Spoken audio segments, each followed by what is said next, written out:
Welcome to Dateline Schools, a presentation of the St. Clair County Regional Educational Service Agency, with your host, Chris Troy. Well, they say that if you don't look back to history, you're bound to repeat it. Because right now, the city of Marysville's taking a look at their old museum pieces and getting ready to put some on display. But there's a lot of work to be done, and to talk to us today about that is Dennis Napolitan, a volunteer here for the city of Marysville, who's working through the archives. Dennis, thanks for joining us today. You're welcome, Chris. Thanks for having me. So Dennis, give me a little background and how did you get involved with this and why did the city decide it was time to start taking a look at its historic artifacts? Well, it's not even the city as a whole. It's one of the councilmen in particular, Dave Barber, who's a longtime Marysville resident. He kind of took it upon himself to try and get some people together to get all the old items out of storage over at the DPW and start inventory it and see what we got. And with the idea of opening up a small museum and we can display some of these items. A lot of people may not know, but there used to be a full museum right there in Marysville Park, and that museum was open on the weekends displaying all these artifacts. What happened to that museum? Well, it needed to be brought up to code as far as handicapped accessible, and I think the idea was originally to take the items out, store them, and have the work done, and then move everything back. Unfortunately, that was a long time ago, over 20 years ago, and some of the people I think who had that idea aren't even alive anymore. So it got pushed on the back burner and then finally pushed right off the stove, and I think people kind of forgot about it. It's been sitting over there. No one's been able to have access to it. No one's been able to set eyes on it for at least 2002. So we're hoping to get some of these things back and try to get rid of some of the overstock. We just have too many. We used to have a 2-story building to fill. Now we've got essentially a bay that used to be used for the old fire trucks, and we have to be careful to keep what we need and take care of the rest, or see it finds a new home. We're calling it Dream City Preservation Group now. Marysville at one time, I'm sure you know, used to be called Dream City. I guess it still is by some people, but yeah, it is Marysville. Dennis, how many artifacts roughly were there for you guys to start sorting through? Well, I'll tell you, Chris, that folder right there is one of about 6. I've got about 6 inches of spreadsheets, every single one of them, nothing but names and numbers and the names of those who donated the item to begin with. So we have to go through every one of those to find out who donated it, if they're still around. In some cases, no one even knows what it is. And I'm guessing, nowadays there's databases and all these things that the computer help with. But I'm guessing when this museum first started and these artifacts were collected, those things weren't around. No, in fact, it's when they were removing things out of the old museum, they actually hired someone, I think it might have been from the Port Huron Museum, to come in and itemize every single artifact. That's what's in those spreadsheets. So what is roughly the time period of artifacts that the museum has? Well, I've seen some old books over there in the corner that are pre-1859. Primarily most of the things, because a lot of the things, Marysville sort of really got churning around 1919, 1920. That's when, the car company got started, and a lot of houses were being built. In fact, the house I live in now is one of those houses. But before that, it was very much a sleepy community. It went by several names, in fact. It was Vicksburg. Some people called it Mills Landing. The guy that owned the big mill was named Mills. It went through a lot of names before that. Marysville, apparently, as far as I understand it, got its name because they couldn't use the name Vicksburg because there was already a Vicksburg, Michigan.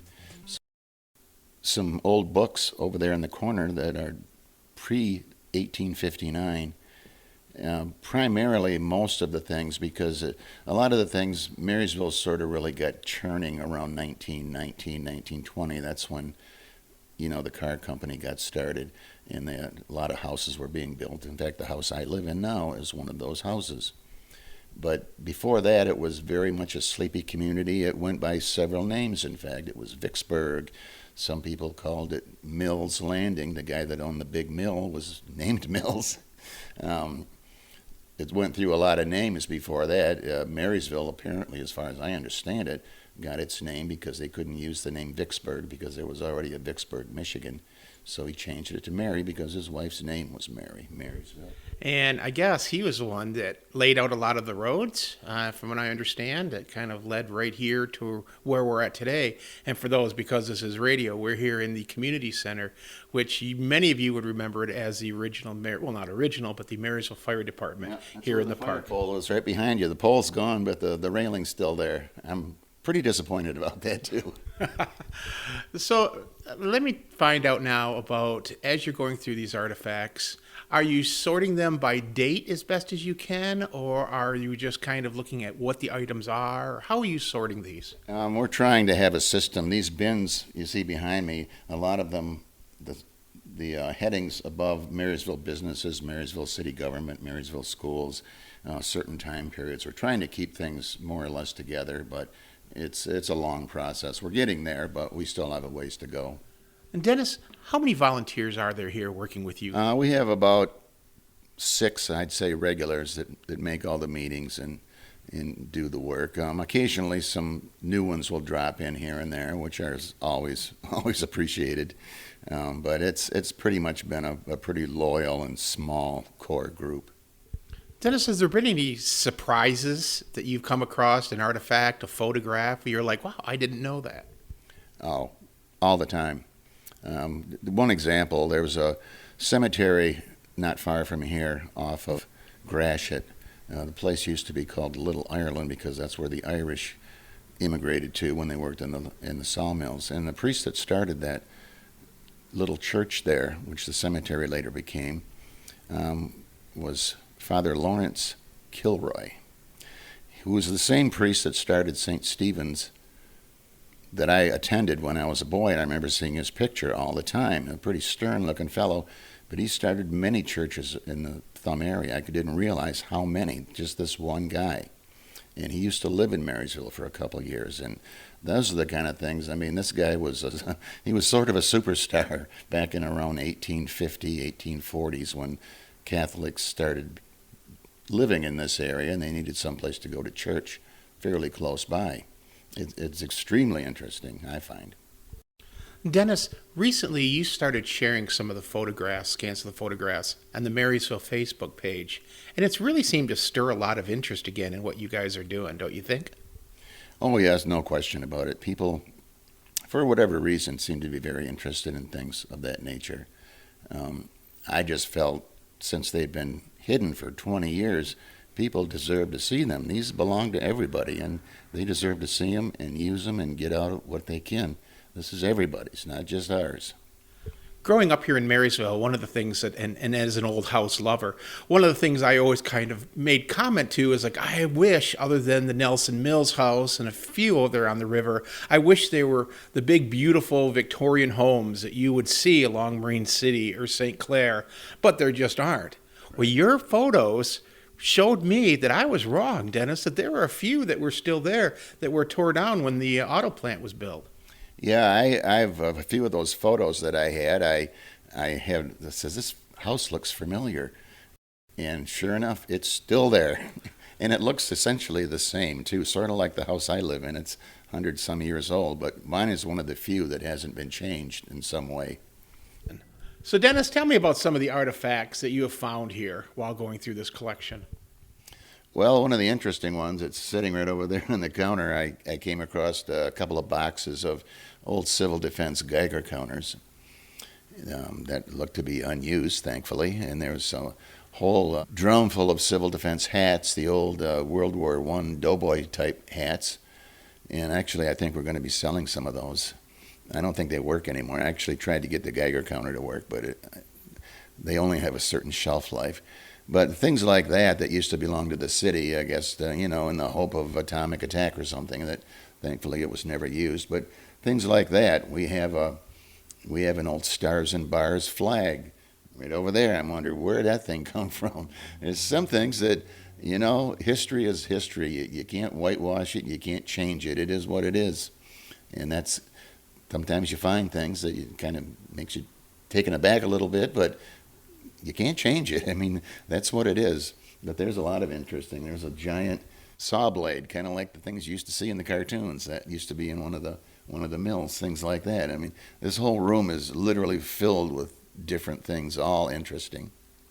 Well, and sitting here, I see appears to maybe be a time clock or something for an industry, perhaps Will St. Clair's. I see snowshoes that may go all the way back to the Bunce days. I mean, there's all kinds of artifacts here that'll be really exciting to see when you guys kind of get a plan together and figure out to display them. Yeah, it's a bit of a long process, a lot longer than any of us thought it would be, but I don't think, realized how much work there was. We probably wouldn't even have started if we realized it, but, we're into it with both feet now, so we're gung-ho, we're full speed ahead. So I had a old blotter that used to be given away by drugstores way back when, the blotter, the ink that you wrote with. Some fellow who used to test drive cars for the old Will St. Clair, he moved away decades ago. Somehow in his collection was that blotter. His son out in Arizona thought Marysville would like it back, so he sent it back here, and I had it in my hands. So things like that it's a real personal connection. Well, they really are colors that can help you paint the picture of a community and the history of the community. And so again, Dennis, I think it's really exciting that you guys are taking the time to carefully sort through these items to come up with a plan. Well, we're doing our best. We're not professionals, but we sure do mean business. Dennis, what is the end goal here now for all these pieces? Well, we'd like to find a good home for all of them. Many of them we hope to keep and display downstairs in our display area, kind of on a rotating basis, so it's not just the same all the time. Maybe change with the seasons, holidays. I'm not really sure what we haven't really decided that yet. But the plan is to find good homes for the things we don't have room for and take care of what we can.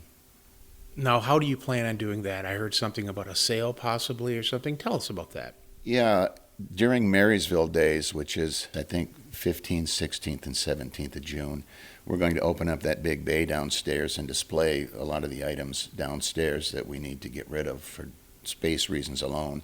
So we're going to sell them to the public, whoever wants it. And is this just a make offer, or have you been working with someone to kind of come up with a value of these pieces? Actually, no. I'm trying to find value of something that I know nothing about. So I'll go online and try to find that item, and there's prices that are really all over the map. So you try to take a decent figure and then knock about 20 or 40 bucks off it. We just want to get the stuff out of here, and we're not really interested in making money. Hopefully we can make enough to help with our ongoing project, but no, this is more to get rid of things that we just simply don't have room for. If somebody wanted to step forward and say, we really like what you're doing here, how would someone contact you guys to either help as a volunteer or to make a donation? Well, probably the lead person that we have is David Barber. He's one of the city councilmen, Marysville city councilmen, and he's kind of spearheaded this project. He could probably be of more help in that department. If anyone wants to contact me, I could, steer them in the right direction too. Primarily, we're to tell you the truth, we're not even to that point yet. We just need to get caught up, basically, is what we're trying to do, and have something that we can start up relatively soon. I think down the road, well, of course, we wouldn't refuse any donation or help. There have been some young people that have come up here to help. One kid was from, I think, Chesterfield Township, but he's the grandson of one of our helpers. It just have been tremendous value. Carrying things up and downstairs, which are extremely heavy. Old stuff is heavy. So anybody's coming to the sale and they want to buy something, I would suggest bringing some help with you. Well, Dennis, thanks a lot for sitting down with us today and talking about the artifacts here. And I think we're all, especially those of us like myself who are interested in history and preservation, excited to see how this project continues. My pleasure, and if I can be of any more help, don't hesitate to let me know. For Dateline Schools, I'm Chris Troy. Dateline Schools is a presentation of St. Clair County RESA.